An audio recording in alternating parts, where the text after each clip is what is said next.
কারোর পায়ের শব্দ পেতেই যুবতী মেয়েটার শরীর থেকে উঠে লুঙ্গিতে কষে গিট্টু মারেন লতিফ ব্যাপারী। কামুক খায়েশ মেটাতে গিয়ে শরীর ঘেমে পানি টপটপ করে জমিনে পড়ছে। অর্ধ ছেঁড়া ওড়না দিয়ে মুখ বাঁধা যুবতী মেয়েটা উপুর হয়ে পড়ে আছে। এত রাতের বেলায় কেডা আবার এই রাস্তা দিয়া দাঁড়াইতেছে? এখানে আর থাকুন যাবে না, মনে মনে বিড়বিড় করছে মেয়ে লোভী লতিফ ব্যাপারী। লাল বর্ণের চোখ দিয়ে অনবরত পানি ফেলছে। মাত্র সতীত্বহারা অচেনা মেয়েটা। বর্ষার রাতে গুড়ি গুড়ি বৃষ্টি নেমেছে সকাল থেকেই, এখনো থামার নামটি মাত্র নেই। প্রায় 16 ঘন্টা যাবৎ একইভাবে পড়ে আছে মেয়েটা। এই নির্জন ভাঙা ঘরে কেই বা আসবে, কেই বা জানবে এখানে একটা তাজা প্রাণ অকালে ঝরতে বসেছে। সন্ধ্যার ঘোর নেমেছে আকাশ জুড়ে, এখনো বৃষ্টি পড়ছে মুষলধারায়। তাকিয়ে থাকতে কষ্ট হচ্ছে তার। পিপাসায় ছটপট করতে করতে শেষ ঘুম ঘুমিয়ে যায় মেয়েটা। হরিপুর গ্রামে কারো চোখে ঘুম নেই, অজানা আশঙ্কায় ভীতু সবাই। এ এক অদ্ভুত ভয়। নারী আর পুরুষ, এমনকি স্বামী স্ত্রী সঙ্গমে জড়ালেই মৃত্যু হচ্ছে তাদের। 1 মাসে পরপর 21টা খুন হয়েছে। পুলিশ তদন্ত করছে দিন রাত। সন্দেহভাজন কাউকে দেখলেই ধরে নিয়ে যাচ্ছে তারা। সন 2021 সাল। হৃদজা বেশ সকাল সকাল ঘুম থেকে উঠে পড়েছে। নতুন চাকরি দেরি করলে চলবে না। হৃদজা হরিপুর সরকারি কলেজে বাংলা প্রফেসর। চাকরিটা হয়েছে শহর থেকে দূরে হরিপুরে। ভাগ্যিস মায়ের বান্ধবীর বাড়ি এই হরিপুরেই, তাই তেমন অসুবিধায় পড়তে হয়নি তাকে। আন্টি বের হলাম আমি। চশমার গ্লাস পরিষ্কার করে চোখে এঁটে নিয়ে বেরিয়ে পড়ে হৃদজা। নতুন পরিবেশে নিজেকে মানিয়ে নেওয়া বেশ কিছুদিনের ব্যাপার। হৃদজা খেয়াল করছে সন্ধে হলেই কেমন নিস্তব্ধ হয়ে পড়ে পুরো গ্রামটা। তাছাড়া মোবাইলে নেটওয়ার্কের বেশ সমস্যা। বাড়ি থেকে ল্যাপটপ এনেছিল, ভেবেছিল ওয়াইফাই লাগিয়ে নেবে। এখানে কারেন্টেরই যেই হাল, আবার ওয়াইফাই। ভাবতেই বিরক্ত বোধ করছিল হৃদজা। ক্লাসে মোবাইল নেওয়া নিষিদ্ধ। কেমন নিয়ম এটা? ক্লাসে ঢোকার আগে মোবাইল সিকিউরিটির কাছে জমা দিতে হয়। সেদিনও ব্যতিক্রম হয়নি। খানিক বাদে সিকিউরিটি দৌড়ে এসে হৃদজাকে ডেকে দেয়, ম্যাডাম, হৃদয় নামের কেউ আপনারে মেলা বার কল দিতাছে। মোবাইল হাতে নিয়ে কলেজে একটা পরিত্যক্ত ঘরে ঢোকে সে। অন্য কেউ দেখলে সমস্যায় পড়তে পারে। এই, তোমাকে না বলেছি কলেজে থাকা অবস্থায় কল দিবা না? জানোই তো কলেজে মোবাইল নিয়ে আসা সম্পূর্ণ নিষেধ। আরে তোমার সাথে এক মুহূর্ত কথা না বলে আমি থাকতে পারছি না। হয়েছে, আর আবেগ দেখাতে হবে না। বিয়ে করার নাম নেই যত সব ঢঙের আলাপ। ছুটির পর কথা বলবো, এখন রাখি। ফোন কেটে দিয়ে একটা স্বস্তির নিঃশ্বাস ফেলে হৃদজা। হৃদয় আর হৃদজা সেই কলেজ লাইফ থেকে দুজন দুজনকে ভালোবাসে। ভালোবাসার মানুষকে ছেড়ে কি থাকা যায়? মোবাইল সন্তর্পণে লুকিয়ে রাখে সে। এতক্ষণে খেয়াল করে সে একটা পরিত্যক্ত পুরনো লাইব্রেরিতে। চারিদিকে ধুলো বালি জমে গেছে। অবাকের বিষয়, এখনো কিছু কিছু বই রয়েছে ভাঙা আলমারিতে। হৃদজার ছোট থেকেই বইয়ের প্রতি এক আলাদা মোহ আছে। বেশ আগ্রহ নিয়ে বইগুলো হাতে তুলে নেয়। মোলাটে ধুলোবালির আস্তরণ, হাতের ঝাড়ায় আবছা মুছে দেয়। প্রথমে বই ভাবলেও ভালো মতো চাক্ষুষ করতেই দেখে এটা তো একটা ডায়েরি। বাহ, আগের দিনের ডায়েরির মোলাট এত সুন্দর। মনে মনে ভাবছে হৃদজা। ডায়েরিটা খুলে দেখবে মনস্থির করে। হাত দিয়ে পুনরায় বার কয়েক ঝাঁকুনি দিয়ে ধুলোর আস্তরণ সরিয়ে দেয়। মহুয়ার ডায়েরি। সূচনা পৃষ্ঠায় এমন নামই লেখা আছে। বেশ অদ্ভুত তো। হৃদজার আগ্রহ যেন দ্বিগুণ বাড়ছে। বাবা মায়ের মৃত্যুর পর অনেক কষ্টে এতিমখানায় লেখাপড়া শেষ করে একটা চাকরির জন্য দাঁড়ে দাঁড়ে ঘুরছি। পৃথিবীটাকে স্বার্থপর লাগছে আমার কাছে। কিন্তু সব চিন্তার অবসান ঘটে কিছুদিনের মধ্যেই। শেষমেশ একটা কলেজের সহকারী পিয়ন পদে চাকরিটা পেয়েই গেলাম। হরিপুর গ্রামের মানুষজন বেশ ভালোই। কলেজের ছাত্রছাত্রীরাও অনেক ভালো। কলেজের উত্তরের দিকের বাগানটা আমার নজর কেড়েছে। অবসর সময়ে সেখানেই বসে কাটাই। এতটুকু পড়ে বুঝতে পারে এটা কোনো মহুয়া নামের মেয়ের পার্সোনাল ডায়েরি। তার মানে কলেজের উত্তরে বাগান আছে। ভাবতে ভাবতে বেশ আগ্রহ নিয়ে উত্তরের জানালা দিয়ে তাকাতেই হৃদজা দেখতে পায় বেশ সুন্দর একটা বাগান। ছুটির পর যাওয়ার মনস্থির করে সেখানে। হঠাৎ হৃদজা ঘরে কারো উপস্থিতি টের পায়। কেউ হয়তো আড়াল থেকে দেখছে তাকে। এদিক সেদিক চোখ বুলিয়ে কাউকে দেখতে পায় না হৃদজা। পুনরায় ডায়েরিটি খুলে সে পড়তে থাকে। শীতল বাতাস হৃদজার শরীর ছুঁয়ে গেছে। আমার একটা হাতের বালা আছে, যেটা আমার মায়ের কাছ থেকে পেয়েছি। সেটা সবসময় আমার পার্সোনাল লকারেই রেখে দিতাম। প্রথম পৃষ্ঠা শেষ না হতেই বিকট চিৎকারের শব্দ কলেজের বাইরে থেকে আসছে। হৃদজা তাড়াতাড়ি ডায়েরিটা হাতে নিয়েই বাইরে আসে। একটা মেয়ে অজ্ঞান হয়ে পড়ে আছে। এই কলেজের স্টুডেন্ট সে, ও অজ্ঞান হলো কিভাবে? হৃদজা আগ্রহ নিয়ে সিকিউরিটি বাতেন মিয়াকে জিজ্ঞেস করে, ম্যাডাম, বিজ্ঞান ক্লাসে অঘটন ঘটেছে, একটা ছাত্র খুন হয়েছে, সেই লাশ দেখে এই মেয়েটা অজ্ঞান হয়ে গেছে। হৃদজা যেন আকাশ থেকে পড়ে। কলেজে খুন, তাও আবার সেই কলেজের স্টুডেন্টদের! দৌড়ে বিজ্ঞান ক্লাসে ঢুকে হৃদজা। বেশ ভিড় লেগেছে লাশটার চারিদিকে। লাশটার হাতের দিকে তাকিয়েই থ মেরে যায় হৃদজা। ডায়েরিতে উল্লেখ করা হুবহু একই ধরনের বালা ছেলেটার হাতে মুষ্টিবদ্ধ করে রাখা আছে। এক অজানা আতঙ্কে কেঁপে ওঠে হৃদজার সারা দেহ। হাতে থাকা ডায়েরিটার দিকে বড় বড় করে তাকিয়ে আছে হৃদজা। মাথা চিনচিন করছে। দাঁড়িয়ে থাকা এক পর্যায়ে অসম্ভব হয়ে পড়ছে। বাসায় পৌঁছিয়ে ডায়েরিটা সামনে রেখে গালে হাত দিয়ে এক দৃষ্টিতে তাকিয়ে আছে। এটা কি আমার পড়া উচিত? আপন মনে প্রশ্ন ছুড়ছে হৃদজা। কাঁপা কাঁপা হাতে ডায়েরির পাতা উল্টায়। আবারও অনুভব করে তার ঘরে কেউ অবস্থান করছে। দ্রুত ডায়েরিটা বন্ধ করে ফেলে। আন্টি, আমার ঘরে কি তুমি এসেছিলে? জোরে জোরে বলতে থাকে হৃদজা। পাশের রুম থেকে ফারজানা আক্তার জবাবে না উত্তর দেয়। কই, আমি তো রান্নাঘরে। আর আমি আর তুই ছাড়া তো এই বাড়িতে কেউ থাকার কথা নয় হৃদজা, তুই তা ভালো মতোই জানিস। হৃদজার মায়ের বান্ধবী ফারজানা আক্তার বিধবা, খুব কম বয়সে স্বামী হারিয়েছেন। তারপর কেন জানি আর বিয়ে করেননি তিনি। হৃদজা পুনরায় ডায়েরিটার দিকে তাকায়। হয়তো মনের ভুল, তাছাড়া আমি তো কাউকে দেখিনি। আমি হয়তো এই বিষয়ে বেশি ভাবছি, তাই এমন অদ্ভুত পরিস্থিতির সৃষ্টি হচ্ছে। বিড়বিড় করে বলতে বলতে ফোন হাতে নেয়। 20টা মিস কল হৃদয়ের নাম্বার থেকে।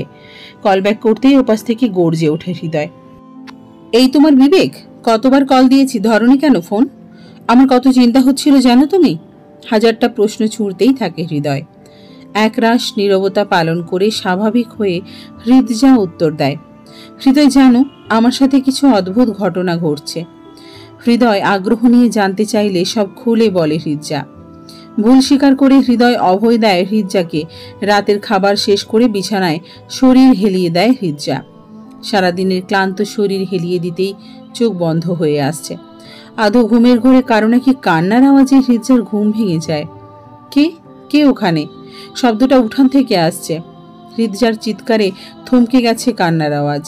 এতক্ষণ স্পষ্ট শুনছিল সে। বিছানা ছেড়ে উঠে লাইট জ্বালিয়ে দেয়। টেবিলে চোখ যেতেই দেখে ডায়েরিটা নিজে থেকেই পাতা উল্টে আছে। জানালা বন্ধ, বৃষ্টির দিন, তাই ফ্যানও চলছে না। তবে ডায়েরিটার পাতা উল্টে গেল কি করে? নানান আশঙ্কায় হৃদস্পন্দন বেড়ে চলেছে ক্রমশ।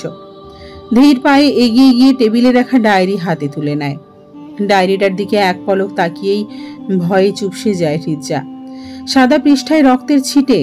আতঙ্কে ডায়েরিটা হাতে থেকে ফ্লোরে পড়ে যায়। কিছু লেখা আছে ডায়েরিতে।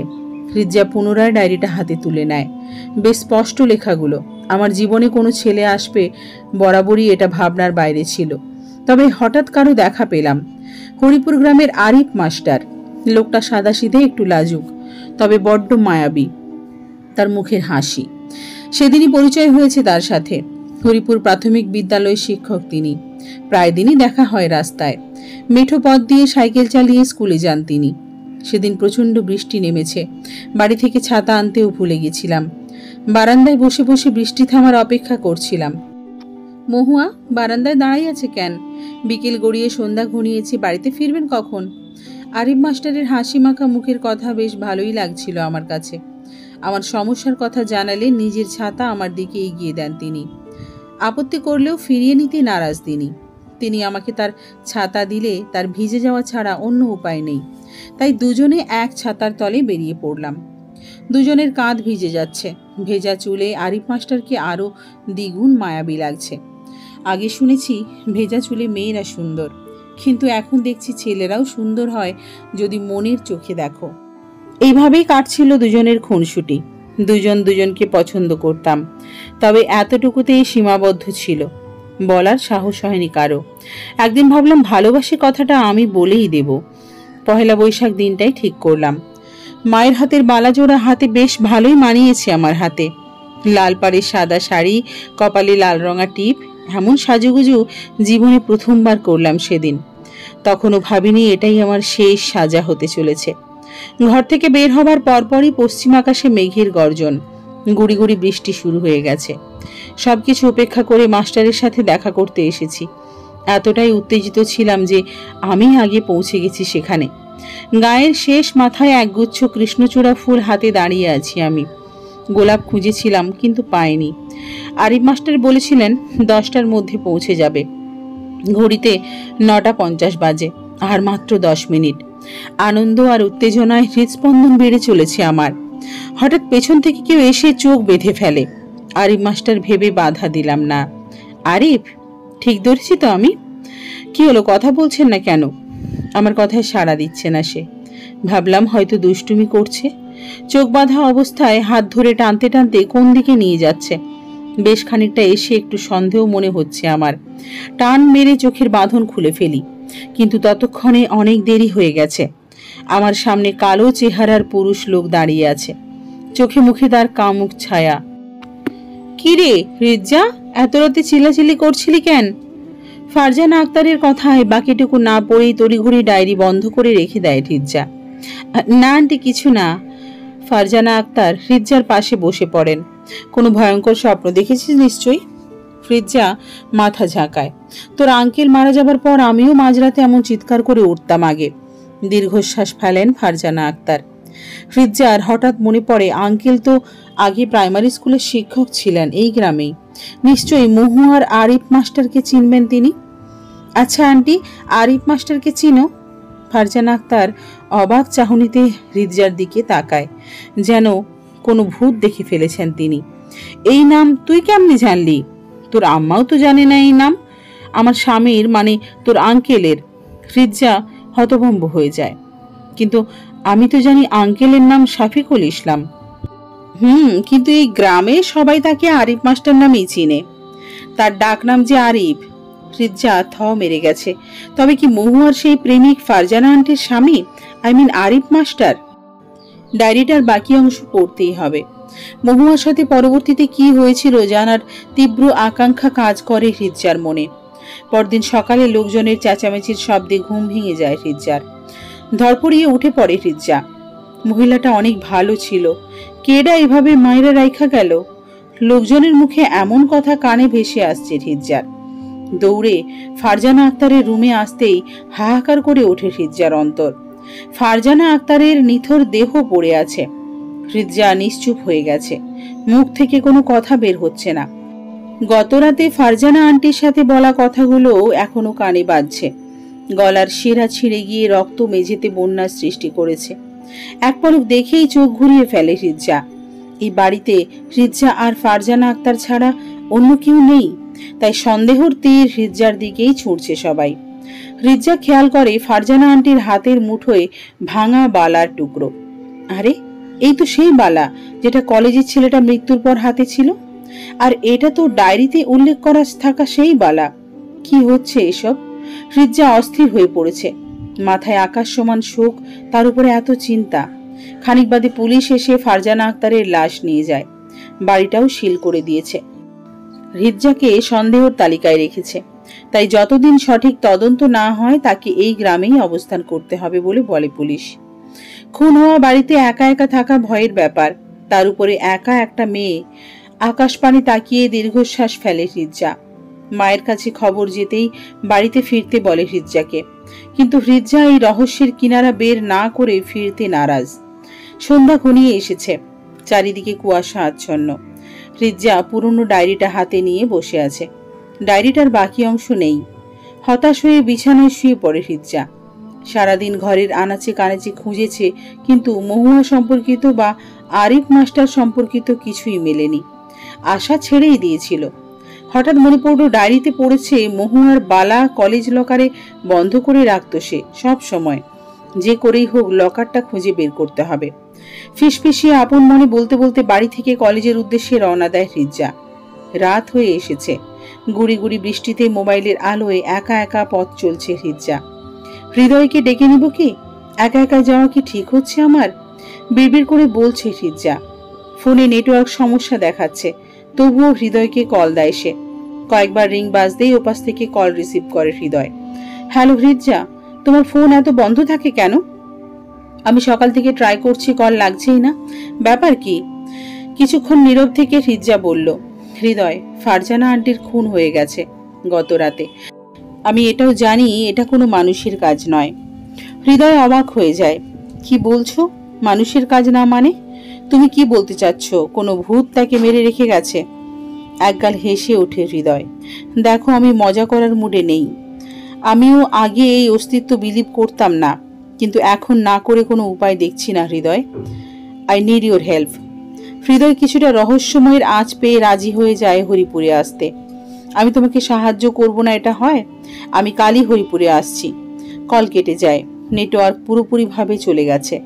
হৃদয় ওপাশ থেকে বার কয়েক হ্যালো হ্যালো করে ফোন রেখে দেয়। বয়ফ্রেন্ডের সাথে কথা কখন যে কলেজের সদর দরজার সামনে চলে এসেছে খেয়াল নেই হৃদয়ার। গেট ঠেলে ভেতরে উঁকি দেয়। ঘুটঘুটে অন্ধকার কলেজ ঘিরে। ঝিঝি পোকার ডাক কানে বাজছে। বেশ বিরক্তও লাগছে হৃদয়ার। এর আগে এত সাহস হয়নি তার। দুদিন আগেও এই কলেজে অপমৃত্যু হয়েছে, তবুও কোনো প্রকার ভয়ের প্রভাব পড়ছে না হৃদয়ার মনে। ধীর পায়ে এগিয়ে যাচ্ছে কলেজের ছাত্রী কমন রুমের দিকে। সেখানে একাধিক লকার রয়েছে। হতে পারে সেখানেই মহুয়ার পুরনো লকার পেয়েই যাবে সে। মনে তীব্র আকাঙ্ক্ষা নিয়ে এগিয়ে চলেছে হৃদয়া। বেশ খানিকটা পথ পাড়ি দেওয়ায় গুড়ি বৃষ্টিতেও আধ ভেজা হয়ে গেছে হৃদয়া। কমন রুমের তালা ইট দিয়ে বেশ কিছুক্ষণ আঘাত করার পর খুলে যায়। গ্রামের কলেজ, তাই কেয়ারটেকার প্রয়োজন পড়ে না। দরজা খুলে পা বাড়ায় সে। ঘুটঘুটে অন্ধকার, শুধু নিজের নিঃশ্বাসের শব্দ শোনা যাচ্ছে। বেশ কয়েকটি লকারে চোখ বোলায় হৃদয়া, কিন্তু এখানে মহুয়ার লকার আছে বলে মনে হচ্ছে না তার। হঠাৎ করে কারো উপস্থিতি টের পায় হৃদয়া। কেউ হাঁটাহাঁটি করছে পুরো ঘরময়। অন্ধকারে কিছুই দেখা যাচ্ছে না, শুধু কারো পায়ের আওয়াজ শুনতে পাচ্ছে হৃদয়া। কে কে ওখানে? কোনো উত্তর নেই। শরীরে ভয়ের কাঁপুনি দিয়ে উঠেছে। এতক্ষণে খেয়াল এসেছে এখানে এসে ভুল করেছে সে, তবুও হাল ছাড়ে না সে। কিছু জোরে পড়ার শব্দে ঘুরে তাকায় হৃদয়া। ওপর থেকে একটা ভাঙা টিনের ট্যাঙ্ক মাটিতে পড়ে গেছে। দেখতে বড় সড়ই। ধীর পায়ে সেদিক পানে এগোতে থাকে হৃদয়া। ট্যাঙ্কের উপরে টর্চ পড়তেই দেখে বড় বড় করে লেখা আছে বিএসসি মহুয়া পারভিন। তবে কি এটাই মহুয়ার লকার? কিন্তু এটাতে কোনো তালা বা তেমন লক দেখছি না তো। বলতে বলতে হাত বাড়িয়ে ট্যাঙ্কটি খুলে ফেলে হৃদয়া। উপরের কপাট সরাতেই হৃদয়া চিৎকার দিয়ে ওঠে। নিজ প্রেমিক হৃদয়ের কাটা মাথা বাক্সবন্দি অবস্থায়। খানিক আগেও হৃদয়ের সাথে কথা বলেছে সে। এটা কিভাবে সম্ভব? পেছন থেকে অট্টহাসিতে মেতে উঠেছে কেউ। হৃদয়ার মাথা চক্কর দিয়ে উঠেছে। দাঁড়িয়ে থাকতে কষ্ট হচ্ছে। কে তুমি? আমার হৃদয়ের সাথে এমন কেন করলে? হৃদয়া আর্তভরা কণ্ঠে বলে যাচ্ছে বারবার, কিন্তু কোনো সাড়া নেই তার কথার। তবুও শেষ চেষ্টা করছে রহস্য বের করতে না পারলে না জানি আর কত নিরীহ মানুষের প্রাণ যাবে। বক্সটি ভালো মতো দেখার জন্য এক হাতে চোখ বন্ধ করে অন্য হাতে বক্সে ঢুকালো। কাটা মাথার রক্তে ভিজে গেছে হৃদয়ার হাত। চোখ তুলে তাকাতে কষ্ট হচ্ছে তার। পুরো রুম জুড়ে কারো পায়চারির শব্দ। হাতে কিছু একটা পড়েছে। স্পর্শে বুঝে উঠে এটা কোনো হাতের বালা। তবে একটা কেন, আরেকটি কোথায়? মনে মনে ভাবছে হৃদয়া। হঠাৎ হৃদয়া ঘাড়ে কারো হাত রাখার অনুভূতি পায়। ঠান্ডা হাত। তবে কি সেই অশরীরই? ভয়ের শিহরণ জেগে উঠেছে হৃদয়ার সারা শরীরে। ঝাঁকুনি দিয়ে উঠেছে দেহ। পেছন ঘুরে দেখার সাহস হারিয়ে ফেলেছে হৃদয়া। ভয় কাটিয়ে কাঁপা পদক্ষেপে দ্রুত সরে দাঁড়ায়। পেছন ঘুরে দেখে তার সামনে হৃদয় দাঁড়িয়ে আছে। হৃদয়, তুমি? বলেই কান্না করে দিয়েছে হৃদয়া। বুকে টেনে শক্ত করে জড়িয়ে ধরেছে হৃদয়কে। হৃদয়া, তুমি এত রাতে এখানে কেন এসেছো? হৃদয়া হাতের তালু দিয়ে চোখ মুছতে মুছতে ঘটে যাওয়া সব ঘটনা খুলে বলে। হৃদয় খানিক নীরব থেকে হৃদয়াকে জড়িয়ে নেয় বুকে। হৃদয়, আমি এক মুহূর্তের জন্য ভেবেছিলাম তোমাকে হারিয়ে ফেলেছি। কান্নারত কণ্ঠেই বলতে থাকে হৃদয়া। হৃদয় আলতো হাতের ছোঁয়ায় হৃদয়ার মাথায় হাত বুলিয়ে দেয়। ধুর পাগলি, আমি তো আছি তোমার পাশেই। কিছু সময় দুজন দুজনকে আলিঙ্গন করে। পরিবেশ যেন পাল্টে গেছে, চারিদিকের সেই ভয়ঙ্কর রূপ যেন কোথাও উধাও হয়ে গেছে। কিন্তু তুমি এখানে কিভাবে আসলে? হৃদয়কে প্রশ্ন ছুঁড়ে দেয় হৃদজা। হৃদয় খানিক চুপ থেকে হৃদজাকে বলে, আমি তোমার সাথেই এই হরিপুরে এসেছি। 10 জনমের সঙ্গী তুমি, তোমার সাথ ছাড়ি কিভাবে বলো? তাছাড়া তুমি অবাক হবে জেনে যে এই হরিপুরেই আমার দাদুর বাড়ি। এখনো আমাদের পুরনো বাড়ি এই হরিপুরেই আছে।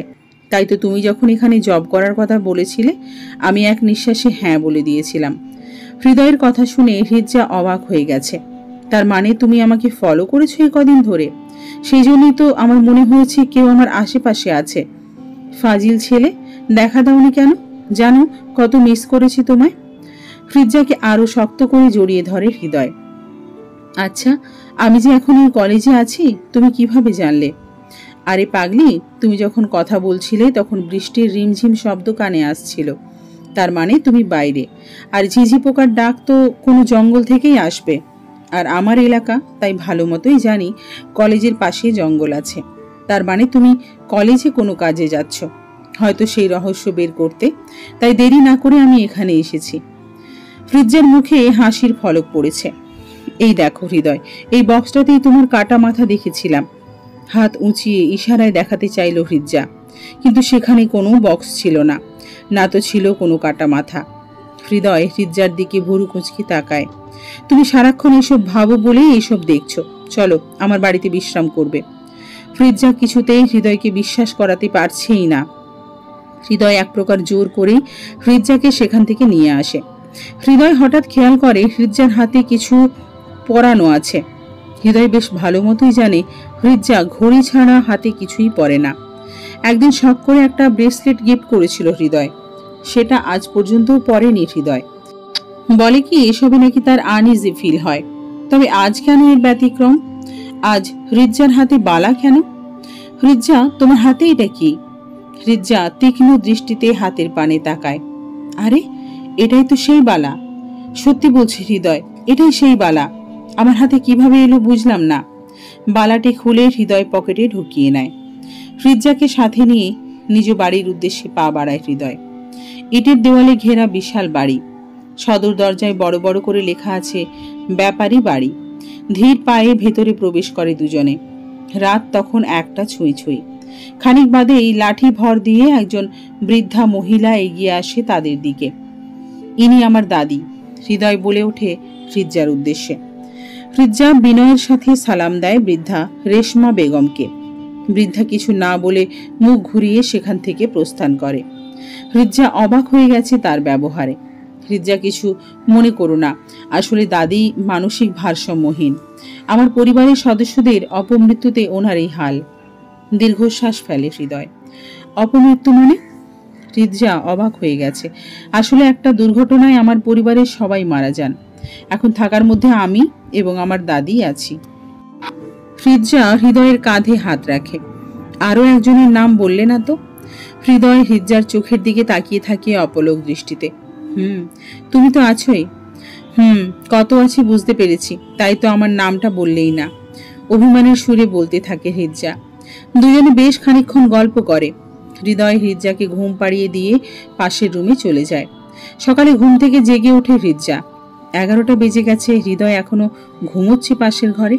হৃদজার মনে পড়ে গত রাতের ঘটনা। এত কিছু কিভাবে ঘটলো? তাছাড়া হৃদয়ের কাটা মাথা বাক্সে কেন দেখলো সে? আর হঠাৎ কোথায় সেই বাক্সটি উধাও হয়ে গেল? হঠাৎ খেয়াল করে দেওয়ালে কিছু পেন্টিং রয়েছে। বাহ, এই গাইগেরামেও এত সুন্দর আর্ট! ফিসফিসিয়ে বলছে হৃদজা। বেশ কয়েকটা পেন্টিং এর মধ্যে একটা পেন্টিং চোখ আটকে যায় হৃদজার। এত সুন্দর পেন্টিং! মনে হয় মনের সমস্ত আবেগ দিয়ে শিল্পী এই ছবিটি এঁকেছেন। ছবিতে থাকা মেয়েটাও ভীষণ সুন্দর। ধীর পায়ে প্রিন্টিং এর পাশে এসে দাঁড়ায় হৃদজা। হঠাৎ খেয়াল করে প্রিন্টিং এর নিচে মহুয়া সুন্দরী লেখা। তবে কি এটা মহুয়ার প্রিন্টিং? হঠাৎ হৃদয় পেছন থেকে হৃদজাকে জড়িয়ে ধরে। হৃদজা নিজেকে ছাড়িয়ে নিতে চাইলেও ছাড়তে নারাজ হৃদয়। জড়িয়ে ধরে বাইরে নিয়ে আসে হৃদজাকে। হৃদজা খেয়াল করে বৃদ্ধা রেশমা বেগম দরজার সামনে তীক্ষ্ণ দৃষ্টিতে তাকিয়ে আছে তার দিকে। হৃদয় এক পর্যায়ে হৃদজাকে কোলে তুলে নিজের ঘরে নিয়ে যায়। এই কি করছো? ছাড়ো আমায়! হৃদজার বারবার বলা সত্ত্বেও হৃদয় ছাড়ছে না তাকে। আজ এত কাছে পেয়েছি তোমায়, ছাড়ি কেমনে? হৃজ্জাকে খাটে ফেলে দেয় সে। হৃজ্জা দ্রুত উঠে বিছানার এক কোনায় চলে যায়। দেখো, বিয়ের আগে এসব হবে না। হৃদয় বেশি জোরাজুরি না করে হৃজ্জার পাশে গিয়ে বসে। ওর হাত টেনে দুই হাতে শক্ত করে ধরে। হৃজ্জা, তুমি জানো আমি তোমাকে কতটা ভালোবাসি? হৃজ্জা মুচকি হেসে বলে, জানি গো, আর আমিও তোমাকে অনেক ভালোবাসি। হঠাৎ বাইরে কিছু পড়ার শব্দ হয়। হৃদয় এবং হৃজ্জা দ্রুত ঘর থেকে বাইরে বের হয়। দরজার কাছে ফুলের টব ভেঙে আছে। এখানে হয়তো কেউ দাঁড়িয়েছিল। হৃজ্জা বুঝতে পারে এটা অবশ্যই রেশমা বেগমই হবে। প্রথম থেকেই দেখছে তার উপরে নজর রাখতে। হঠাৎ খেয়াল হলো প্রিন্টিং এর কথা। প্রিন্টিংয়ে মহুয়ার নাম লেখা ছিল। অবশ্যই এই বাড়ির সাথে এবং এই বাড়ির পরিবারের সাথে মহুয়ার কোনো যোগসূত্র আছে। হৃদয়ে আমার থেকে কিছু লুকাচ্ছে, মনে মনে ভাবতে থাকে হৃজ্জা। দিন গড়িয়ে বিকেল পড়েছে। হৃদয়ের চোখ জুড়ে ঘুম নেমে এসেছে। হৃদয়ের চোখ ফাঁকি দেওয়ার এটাই একমাত্র সময়। আবার সেই ঘরে ঢুকে হৃজ্জা। আজব তো, সেই প্রিন্টিংটা কোথায় গেল? হঠাৎ প্রিন্টিং উধাও হয়ে যাওয়ায় বেশ খটকা লাগে হৃজ্জার কাছে। খেয়াল করে মেঝেতে কাঠের ঘুণ। প্রিন্টিংয়ে কাঠের ফ্রেম লাগানো ছিল, হয়তো সেই কাঠের ঘুণ এগুলো। ফ্রেমটা নিয়ে যাওয়ার সময় হয়তো পড়েছে।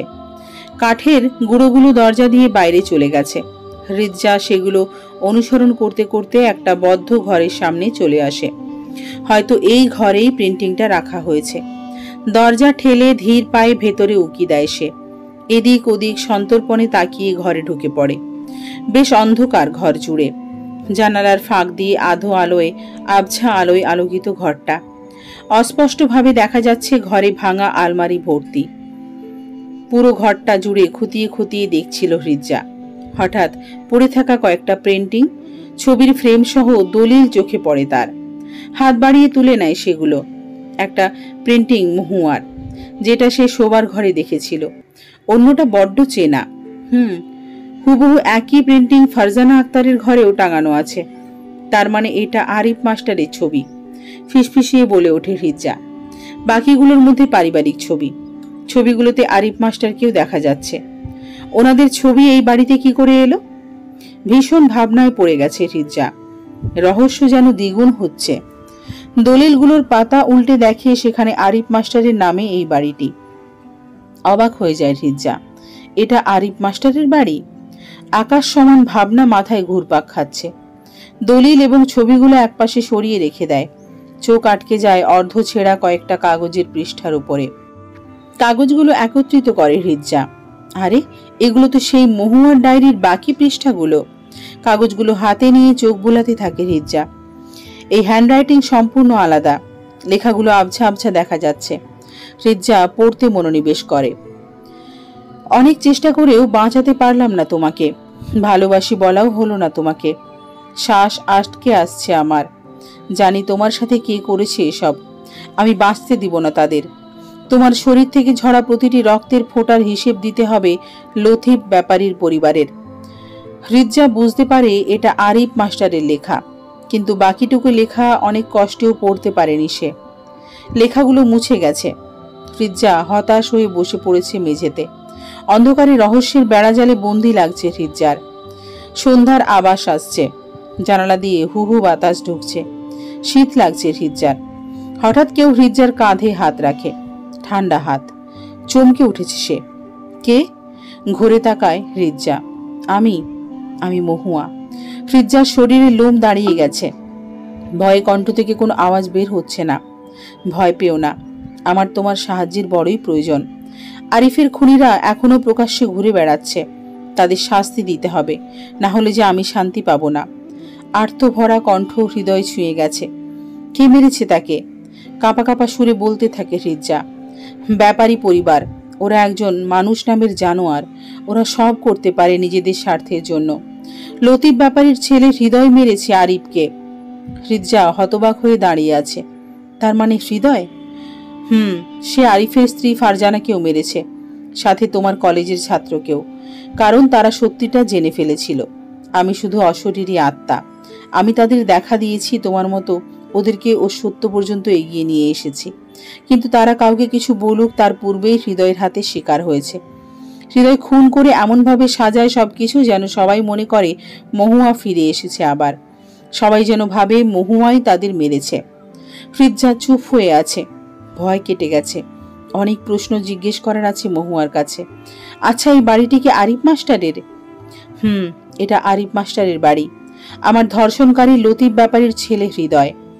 আরিফ যখন লতিফ ব্যাপারীকে হত্যা করে পালায় তখন ওর বংশের লোকজন আরিফ মাস্টারের এই বাড়ি দখল করে নেয়। আরিফ চলে যায় শহরে। সেখানে ফারজানার সাথে বিয়ে করে সে। তাদের একটা মেয়েও হয়েছিল, নাম শ্রাবণী। বাবার হত্যার প্রতিশোধ নিতে তখনও ঘুরে বেরিয়েছে হৃদয় ব্যাপারী। হঠাৎ তাদের খবর পায় সে। আরিফ মাস্টারের শ্রাবণী নামের মেয়ে আছে সেটাও জানতে পারে হৃদয়। মাত্র 13 বছরে হৃদয়ের হাতে রেপ হয়ে মৃত্যু হয় শ্রাবণীর। হৃদয়া স্তব্ধ হয়ে গেছে। যাকে এতদিন ভালোবেসেছে সেই হৃদয় এত নীচ। নিজের প্রতি কন্ট্রোল হারিয়ে ফেলেছে হৃদয়া। এমন জানোয়ারদের বেঁচে থাকার অধিকার নেই। লতিফ ব্যাপারীর শাস্তি দিয়েছে আরিফ মাস্টার। এটা লতিফ ব্যাপারীর প্রাপ্য ছিল, কিন্তু হৃদয় এটা কিভাবে করতে পারল? একটা 13 বছরের বাচ্চা মেয়েকে। ছি ছি, ভাবতেও ঘৃণা হচ্ছে। আপন মনে বলছে হৃদয়া। রাত ঘনিয়ে এসেছে। দরজার বাইরে থেকে কারো পায়ের আওয়াজ আসছে। কেউ ঘরটার দিকেই আসছে। মহুয়াকেও দেখা যাচ্ছে না আর। এতক্ষণ কার সাথে কথা বললাম আমি? কোনো মৃত ব্যক্তির সাথে কিভাবে কথা বলা সম্ভব? কি হচ্ছে এসব আমার সাথে? বিড়বিড় করছে হৃদয়া। দরজার পাশে এসে পায়ের আওয়াজ থেমে গেছে। দ্রুত লুকিয়ে পড়ে হৃদয়া। দরজা ঠেলে ভেতরে প্রবেশ করে হৃদয়। অগ্নিশিখার মতো তীক্ষ্ণ দৃষ্টি, ধারালো ছুরি হাতে, পৈশাচিক হাসি ঠোঁটের কোণে। হৃদয়ার শ্বাস ভারী হয়ে আসছে। ঘন ঘন নিঃশ্বাস নিশ্চিত বিপদের জানান দিচ্ছে। হৃদয়ের চোখ জোড়া ঘাড় ঘুরিয়ে এদিক ওদিক খোঁজ চালাচ্ছে। হৃদয়ার বেশ কিছু সময় পার হয়ে গেছে। হৃদয়া, তুমি যেখানেই লুকাও, আজ যেহেতু সত্যিটা জেনেই গেছো, মৃত্যু তোমার অনিবার্য। গগন ফাটানো ভয়ার্ত কণ্ঠে হাসিতে মেতেছে হৃদয়। তখনও ধীর পায়ে হৃদয়া টেবিলের তলায় আশ্রয় নিয়েছে। 2 পা পিছিয়ে এসে উবু হয়ে উঁকি মারে হৃদয়। হাত দিয়ে মুখ চেপে ধরেও কান্না আটকাতে পারেনি হৃদয়া। হৃদয় দেখে নেয় তাকে। দ্রুত সেখান থেকে উঠে বাইরের দিকে দৌড় লাগায় হৃদয়া। রেশমা বেগম ধারালো দা হাতে দাঁড়িয়েছিল সদর দরজার পাশে। সেখানেও বিপদ টের পেয়ে থমকে দাঁড়ায় হৃদয়া। সিঁড়ি দিয়ে ছাদে উঠে পড়ে। হৃদয় বাঁকা হাসি দিতে দিতে তার পিছু নিয়ে ছাদে পৌঁছে যায়। হৃদয়, তুমি এটা করতে পারো না। তুমি তুমি তো আমাকে ভালোবাসো, তবে কেন এটা করছো? কি আনন্দ পাচ্ছে নিরীহ মানুষদের হত্যা করে? হৃদয় দা উঁচিয়ে ধীর পায়ে এগোতে থাকে হৃদয়ার দিকে।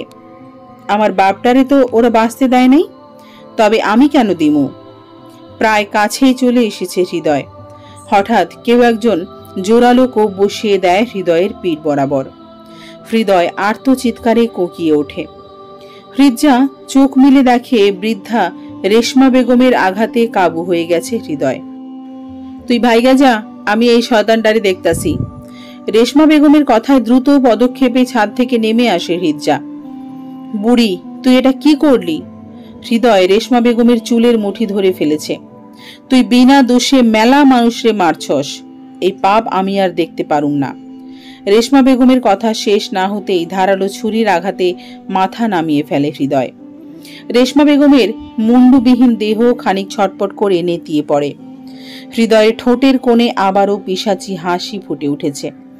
হৃদয়া ততক্ষণে সেই বদ্ধ ঘর থেকে বাকি ডায়েরির পাতা গুছিয়ে বাইরে চলে এসেছে। দ্রুত থানায় যেতে হবে তার। হৃদয়ের কুকীর্তি ফাঁস করতেই হবে। অন্ধকারে আবছা আবছা রাস্তা দেখা যাচ্ছে। হৃদয়া প্রাণপণে ছুটেছে থানার দিকে। বেশ খানিকটা পথ চলতে চলতে হৃদয়ের প্রতি ভালোবাসা এক চরম ঘৃণার জন্ম দিয়েছে। সামনেই বাঁকা রাস্তার মোড়। সেখান থেকে সামনে গেলেই হরিপুরের থানা অবস্থিত। খানিক এগোতেই হৃদয়া থমকে যায়। কারো ছায়া দেখা যাচ্ছে। দা হাতে দাঁড়িয়ে ভুরু কুঁচকে তার দিকে তাকিয়ে আছে লোকটা। হৃদয়ার নিঃশ্বাস আবারও ভারী হয়ে আসে। তবে কি হৃদয় চলে এসেছে? ব্যথায় সারা শরীর টনটন করছে হৃদয়ার। না, আর থেমে থাকলে চলবে না। আজ মৃত্যু হলে হোক, তবু এই পাপিষ্ঠের শাস্তি তো দিতেই হবে। আশেপাশে চোখ মিলে দেখে হৃদয়া পাশেই মরা ডাল পড়ে আছে। হাতে তুলে নেয়। খুঁড়িয়ে খুঁড়িয়ে এগুতে থাকে হৃদয়ের দিকে। হৃদজা, হৃদজা, আহা আমার প্রাণের হৃদজা, তোমার তো ক্ষতি করতে কষ্ট লাগছে আমার। মুখ ভেঙে বলতে বলতে এগিয়ে আসছে হৃদয়। ছি হৃদয়, আমার ভাবতেই ঘৃণা হচ্ছে তোকে আমি ভালোবেসেছিলাম। তোর মতো পাপীদের জন্য এই পৃথিবী না। হাত উঁচিয়ে শরীরের সমস্ত শক্তি দিয়ে হৃদয়ের দিকে আঘাত হানে হৃদজা। হৃদয় সন্তর্পণে সরে দাঁড়ায়। উফ, হৃদয়কে মারা এত সোজা না, কিন্তু তুই তো এখন শেষ। হৃদজার চুল পেঁচিয়ে ধরে হৃদয়, দা উঁচিয়ে গলা বরাবর ছুরি চালিয়ে দেয়। হৃদজা চোখ বন্ধ করে ফেলে। হৃদয় খেয়াল করে যত শক্তি দিয়ে ছুরি চালাক না কেন, এক বিন্দুমাত্র কাটছে না হৃদজার। হঠাৎ চারপাশে দমকা হাওয়া বইতে শুরু হয়। হাওয়ার দাপটে হাত থেকে ছুরি পড়ে গেছে হৃদয়ের। কে কে ওখানে? হৃদয় ভীতু গলায় হাঁক ছাড়ে। বাতাসের সাথে হালকা বিজলির ঝটকায় কোনো একজন মেয়ের প্রতিবিম্ব দেখা যাচ্ছে। তবে এই কি মহুয়া? হৃদজা একপাশে সরে দাঁড়ায়। সে বুঝে গেছে হৃদয়ের উপর প্রতিশোধ নিতেই এসেছে মহুয়া। হৃদজা থানার দিকে এক পলক তাকিয়ে হাতে থাকা কাগজ মাটিতে ফেলে দেয়।